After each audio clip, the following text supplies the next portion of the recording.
Manchmal kann ich kaum noch gehen, doch es gibt ja Voltaren. Hab ich Wunden an den Zähnen, nehm ich auch noch Bepanthen. Oft dreht sich mein Magen um, ich nimm 2 Imodium, weil das an den Nerven zerrt. Schluck ich Baldrian des Bert, hab ne leichte Diabetes, doch mit Insulin, da geht es. Die Erkältung bin ich leid, ich nehm nachts Medi-Night. Bleib ich trotzdem Bettenwälzer, nehm ich noch 2 Alka-Seltzer. Dass ich abends gern was trink, ist egal, dann Kanu-Fink. Aber sonst gesund, alles läuft soweit ganz rund. Hab mich gut gehalten und hab zum Klagen keinen Grund. Aber sonst gesund, denn beim winzigsten Befund werfe ich mir kunterbunt meine Pillen in den Schlund.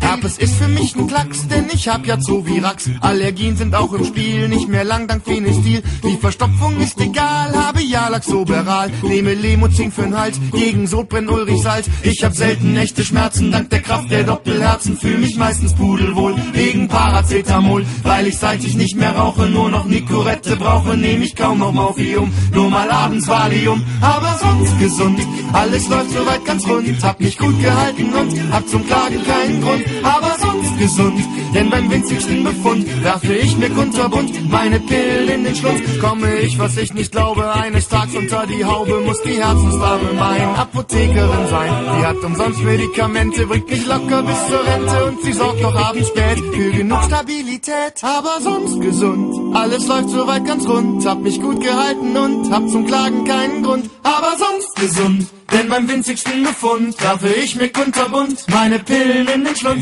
Aber sonst gesund, alles läuft soweit ganz rund. Hab mich gut gehalten und hab zum Klagen keinen Grund. Aber sonst gesund, denn beim winzigsten Befund werfe ich mir kunterbunt meine Pillen in den Schlund. Ist mein Leben mal zu Ende, falte ich getrost die Hände, weil ich meine Seele meinem Schöpfer anempfehle. Die körperlichen Überreste gehen dann, das ist das Beste, mit nem freundlichen Vermerk gleich zurück ans Bayerwerk.